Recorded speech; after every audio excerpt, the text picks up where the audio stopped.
നല്ല എക്സ്പീരിയൻസ്. എല്ലാ തിയേറ്റേഴ്സിലും ഇങ്ങനെ വിസിറ്റ് ചെയ്ത് വരുന്നു. നമ്മുടെ കേരളത്തിലും ഈ പടം ഒരുപാട് ജനങ്ങളുടെ അടുത്ത് എത്തണം എന്ന് വലിയതായ ആഗ്രഹമുണ്ട്. സോ ഇപ്പം നമ്മൾ ഒരു തവണ ലുലു വിസിറ്റ് ചെയ്തു, ഇതിപ്പം വനിതയിലും വിസിറ്റ് ചെയ്തു. ഓഡിയൻസിൻ്റെ കൂടെ കാണുമ്പോൾ ഭയങ്കര സന്തോഷമാണ്. നല്ല റെസ്പോൺസ് ഉണ്ട് പടത്തിന്. ഇപ്പം ചെന്നൈയിലും കോയമ്പത്തൂരൊക്കെ ഷോസിൽ കൂട്ടി നല്ല റെസ്പോൺസ് ഉണ്ട്. തമിഴ്നാട്ടിലേക്ക് ഭയങ്കര റെസ്പോൺസ് തമിഴ്നാട്ടിൽ അവർ സിനിമ കാണുന്ന പോലെയല്ല, അവർ ഒരാളുടെ ജീവിതം കണ്ടുകൊണ്ടിരിക്കുന്ന പോലെ കണ്ടിട്ട് ഭയങ്കര കരച്ചിലൊക്കെയായിരുന്നു.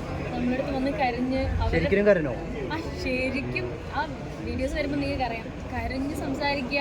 അല്ലെങ്കിൽ അവരുടെ ഫാമിലിയിൽ ഇതുപോലെ ഉണ്ടായിട്ടുണ്ട്, അവരിങ്ങനെയായിരുന്നു പണ്ട് ദുബായിൽ പോയപ്പോൾ ഇത്രയും അവസ്ഥ അവരനുഭവിച്ചു എന്നൊക്കെ പറഞ്ഞിട്ട് ഭയങ്കര അപ്രിസിയേഷൻ ആയിരുന്നു. അവാർഡുകളൊക്കെ നിങ്ങൾ പ്രതീക്ഷിക്കുന്നുണ്ടോ? പ്രതീക്ഷിക്കുന്നുണ്ട്. കൊടുത്തു കഴിഞ്ഞാൽ അറിയത്തില്ല, എനിക്ക് അതിനെപ്പറ്റിയൊന്നും അറിയില്ല. ഇതെൻ്റെ ഫസ്റ്റ് മൂവിയാണ് തമിഴിൽ. എന്തായാലും ഒരുപാട് സന്തോഷം. ഫസ്റ്റ് മൂവി തന്നെ ഇങ്ങനത്തെ ക്യാരക്ടർ സ്വിച്ചുള്ള ക്യാരക്ടർ ട്രാൻസ്ഫോർമേഷനുള്ള ഇത്രയും വലിയ ക്യാരക്ടർ ചെയ്യാൻ പറ്റിയതിൽ ഭയങ്കര സന്തോഷം.